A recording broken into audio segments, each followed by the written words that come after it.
Hi friends, welcome back to my YouTube channel Iritty family. Harsha ജിതേഷാണ് നിങ്ങളോട് സംസാരിക്കുന്നത്.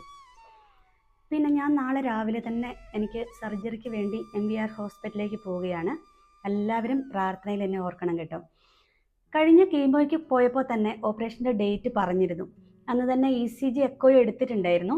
എക്കോയുടെ റിസൾട്ട് കിട്ടാൻ താമസിച്ചതുകൊണ്ട് 10-ാം തീയതി അഡ്മിറ്റ് ആകാൻ വരുമ്പോൾ രാവിലെ തന്നെ വന്ന് നിങ്ങൾ എക്കോയുടെ റിസൾട്ട് വാങ്ങുക എന്ന് അവിടുന്ന് പറഞ്ഞിട്ടുണ്ടായിരുന്നു. പിന്നെ കുറച്ച് ബ്ലഡ് ടെസ്റ്റുകൾ കൂടി പറഞ്ഞിട്ടുണ്ടായിരുന്നു. അത് അനസ്തേഷ്യയുടെ ഡോക്ടറാണ് നമുക്ക് ബ്ലഡ് ടെസ്റ്റ് എഴുതി തരുന്നത്. അത് ഞാൻ നാട്ടിൽ നിന്ന് ചെയ്തിട്ടുണ്ടായിരുന്നു. പിന്നെ ഓപ്പറേഷന് പോകാനുള്ള അത്യാവശ്യ സാധനങ്ങളൊക്കെ ഇടുക്കി പെറുക്കിയൊക്കെ വെച്ചിട്ടുണ്ടായിരുന്നു. പിന്നെ ഓപ്പറേഷൻ ചെയ്യണമല്ലോ എന്നോർത്ത് കുറച്ച് ആരോഗ്യമൊക്കെ നമുക്ക് ആവശ്യമാണല്ലോ. അതുകൊണ്ട് 3-4 ദിവസമായിട്ട് നന്നായിട്ട് ഫുഡ് അടിക്കുന്നുണ്ടായിരുന്നു. അതുവരെ ഫുഡൊന്നും കഴിക്കാൻ കുറച്ച് മടിയായിരുന്നു. പക്ഷേ ഇനിയിപ്പം നമുക്ക് സർജറി ആണല്ലോ, ഇച്ചിരി ആരോഗ്യം തന്നെ ഇരിക്കണമല്ലോ. അതുകൊണ്ട് വേണമെങ്കിലും എല്ലാം നന്നായിട്ട് കഴിക്കുന്നുണ്ടായിരുന്നു. പിന്നെ ദിലീപ് ഡോക്ടറാകട്ടോ എൻ്റെ സർജൻ.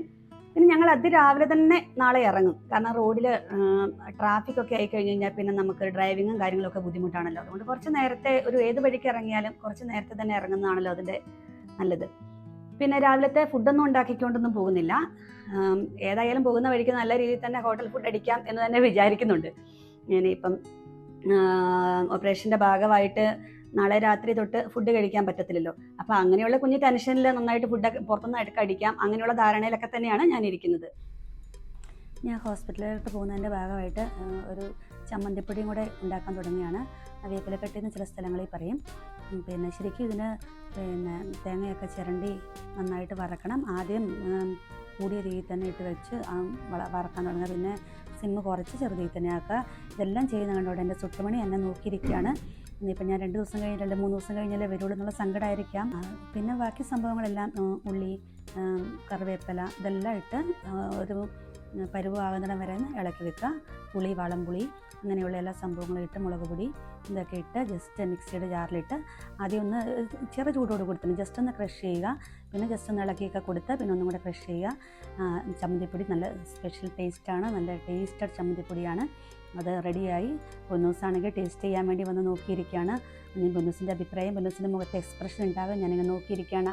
പൊന്നൂസ് ഇഷ്ടപ്പെട്ടു, വളരെ സൂപ്പറാന്നുള്ള രീതിയിൽ തന്നെ പറഞ്ഞു. പിന്നെ ഞാൻ തുണിയൊക്കെ മടക്കിക്കൊണ്ട് വെക്കുകയാണ്. കാരണം ഹോസ്പിറ്റലിലേക്ക് പോകാനുള്ള സംഭവങ്ങളൊക്കെ എൻ്റെ ബെഡ്ഷീറ്റ്, ചേട്ടായുടെ ഡ്രസ്സ് ഇതെല്ലാം പാക്ക് ചെയ്യുകയാണ്.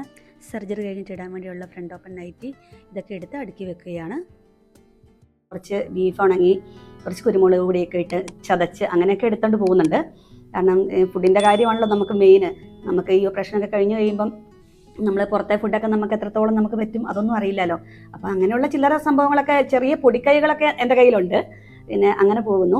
ഇനിയിപ്പം ഓപ്പറേഷൻ കഴിഞ്ഞ് പോകുന്ന വഴിക്കുള്ള കാഴ്ചകളൊക്കെ അല്ലെങ്കിൽ അതൊക്കെ നിങ്ങളെ അടുത്ത വീഡിയോയിൽ കാണിക്കാം കേട്ടോ.